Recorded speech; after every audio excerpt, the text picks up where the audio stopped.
Olá, tudo bem? O meu nome é Anderson e você está no canal A Razão da Fé.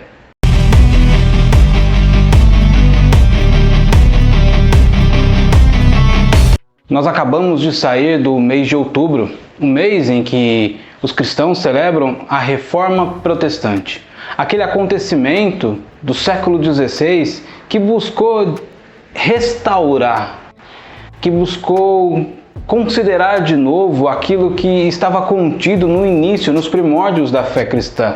Aquilo que surge com os discípulos e que em algum momento parece que vai se perdendo. A Reforma Protestante procura resgatar algumas perspectivas acerca da fé, procura restaurar isso e caracterizar o cristianismo, então, pelaquilo que se é crido, acreditado entre os seus seguidores. Pensando nisso, eu gostaria de trabalhar sobre alguns pontos centrais da fé. É claro que a ideia não é esgotar todas as possibilidades, mas tratar sobre pontos que são cruciais, caros para o cristianismo, que se são encontrados em uma vertente que se diz cristã, tudo bem, nós podemos confiar nela então como uma vertente cristã. O problema é quando esses pontos são rejeitados. Quando esses pontos não são aceitados por certas vertentes, nós podemos começar a considerar que talvez estejamos lidando com uma seita. Seita é a palavra que quer dizer separado. É aquilo que não faz parte, que não está junto, porque nega certos princípios que deveriam estar presentes no seu segmento. Em primeiro lugar, eu gostaria de pensar em que os cristãos creem. Em primeiro lugar, os cristãos creem em Deus. É interessante e a gente deve pensar nisso sim, porque a perspectiva cristã acerca de Deus não é a perspectiva comumente vista por aí em outras religiões. Tá? É claro que os cristãos são monoteístas. Os cristãos acreditam em um único Deus. Quando os cristãos chegam no Império Romano, eles começam a sofrer sendo acusados de ateístas, porque o Império Romano cria em vários deuses, mas os cristãos criam em um único Deus. Por conta disso, eles eram chamados de ateus, porque criam num único Deus em vista dos montes, dos vários que ainda tinham para serem cridos. Mas no decorrer do tempo, os cristãos vão sofrer alguns problemas acerca da sua fé em Deus. Por exemplo, os cristãos acreditam em Deus, mas acreditam num Deus que é trino. A palavra trindade, ela não aparece na Bíblia. Nós não vemos a palavra trindade. Mas quando nós olhamos a Bíblia de Gênesis a Apocalipse, não dá para ter outra impressão que não, quando nós vemos a ação de Deus, em certos momentos ela é distinta. Nós podemos perceber e observar que há momentos em que a figura do Pai aparece com mais proeminência, há momentos em que a figura do Filho aparece com mais proeminência e há momentos em que a figura do Espírito Santo tem mais proeminência nos acontecimentos. Logo, a doutrina da Trindade, embora ela não seja dita de forma explícita, não há a palavra trindade na Bíblia, ela pode ser crida, porque quando nós olhamos para as páginas do Novo Testamento, nós vemos que isso acontece. E é interessante que em dados momentos, o Pai, o Filho e o Espírito, eles aparecem e referem-se a si mesmo na primeira pessoa. Por exemplo, o próprio Espírito Santo fala quando diz: separem-me Paulo e Barnabé para a obra que eu tenho para eles. Não é fácil comparar a Trindade com algo que nós temos, porque nós não temos algo para comparar a Trindade. Às vezes nós tentamos algumas explicações, mas nós ficamos ainda um pouco distantes. Mas o que nós podemos entender é que existe um único Deus que subsiste em três pessoas. Eles são distintos na sua personalidade, mas iguais na sua essência. Todos são Deus, um único Deus. Como a gente pode explicar isso? Nós não sabemos. Mas nós sabemos que a Bíblia apresenta isso. E uma vez que somos cristãos e acreditamos na Bíblia, nós também acreditamos nisso. Por que isso é importante? Isso é o que difere o cristianismo das demais religiões. O Deus da Bíblia é o Deus Trino. Então, se em algum momento você se diz cristão, mas não acredita, não confessa o Deus da Bíblia como sendo trino, talvez a denominação, a perspectiva religiosa que você esteja tendo de Cristo esteja um tanto quanto equivocada e deveria ser revista. Em segundo lugar, os cristãos acreditam que a Bíblia é inspirada e é inerrante, uma vez que Deus nos deu o texto bíblico e nos deu de forma revelacional, de forma progressiva. Deus revelou a sua vontade por meio da Bíblia de forma progressiva. Quando você vê os textos de Gênesis a Apocalipse, você vai vendo que cada vez mais aqueles a quem está sendo dada a revelação, ela tem aumentado. É interessante que quando nós olhamos para o Velho Testamento e acompanhamos a progressão da revelação, quanto mais longe do final, mais milagres. Em Gênesis, muitos milagres. E vai diminuindo até chegar em Apocalipse. Mas, enquanto em Gênesis eles tinham muitos milagres, em Apocalipse vai tendo menos, em Gênesis eles tinham pouca palavra, mas em Apocalipse vai aumentando. Quanto mais Deus se revelava, quanto mais palavra, quanto mais conhecimento ele dava acerca de si mesmo para o povo, menos milagre ele fazia. Porque em um dado momento, realmente, as pessoas precisavam de mais milagres. Quando Moisés vai se apresentar para o povo, Deus dá para ele alguns sinais que ele deveria de fazer, mas no final ele deveria dizer que o Eu Sou o revelou, ou mandou, o enviou.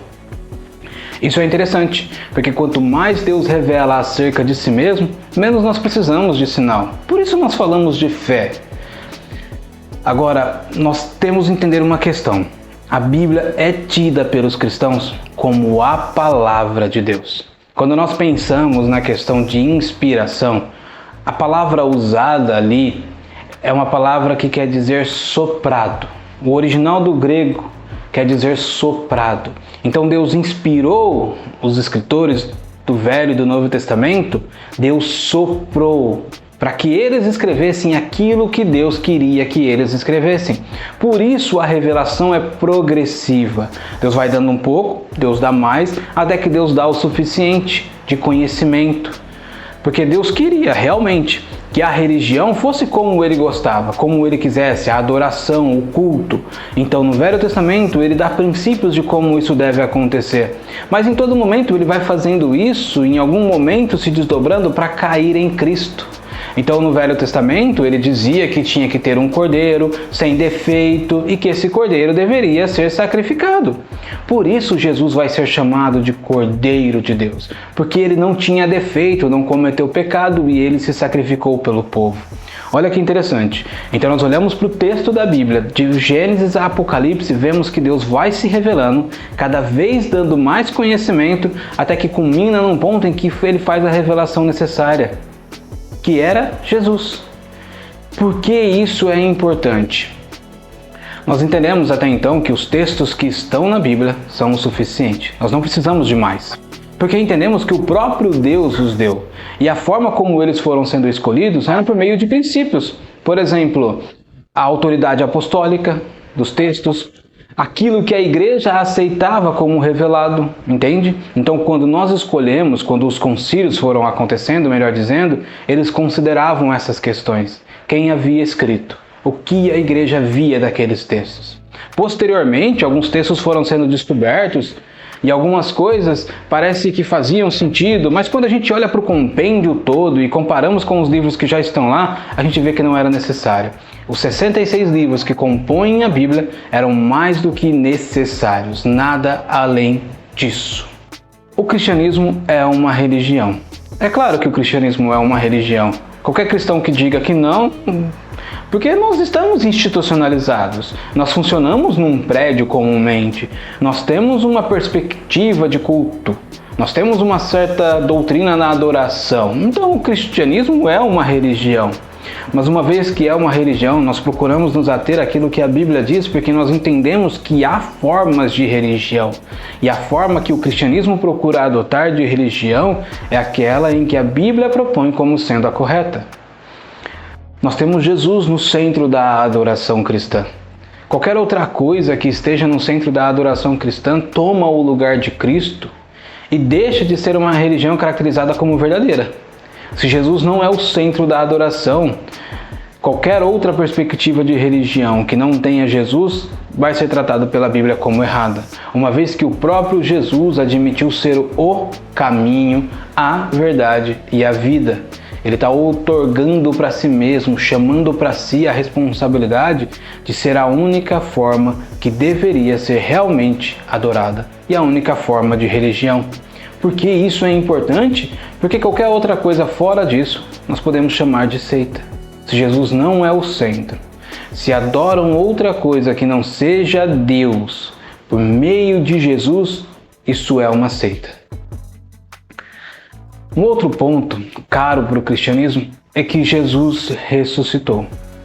Isso é muito importante, porque se Jesus ressuscitou, não faz diferença para a fé cristã.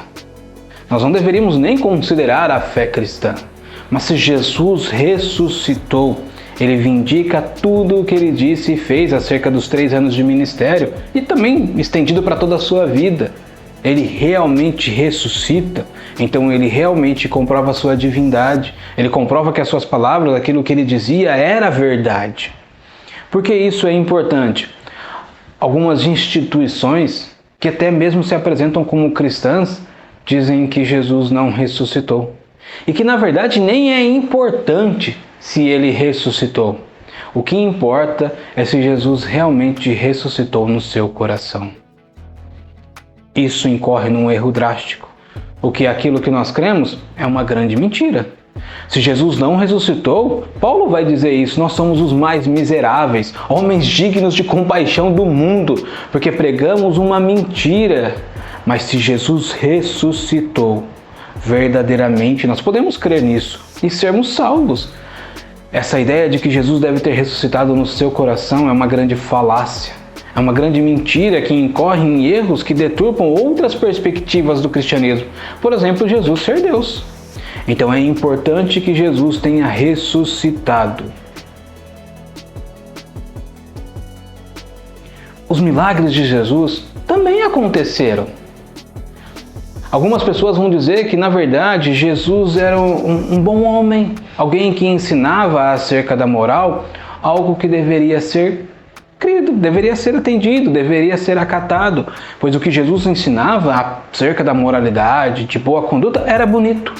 Mas os milagres, na verdade não. Algumas pessoas tentam dizer que, por exemplo, a multiplicação do pão, na verdade foram pessoas que estavam ali e foram colocando mais na cesta e foram chegando a outros. Mentira. O texto bíblico nos diz que todos estavam com fome. Havia uma pessoa que tinha alguma coisa e a partir daquilo, depois de orar e dar graças, Jesus multiplicou.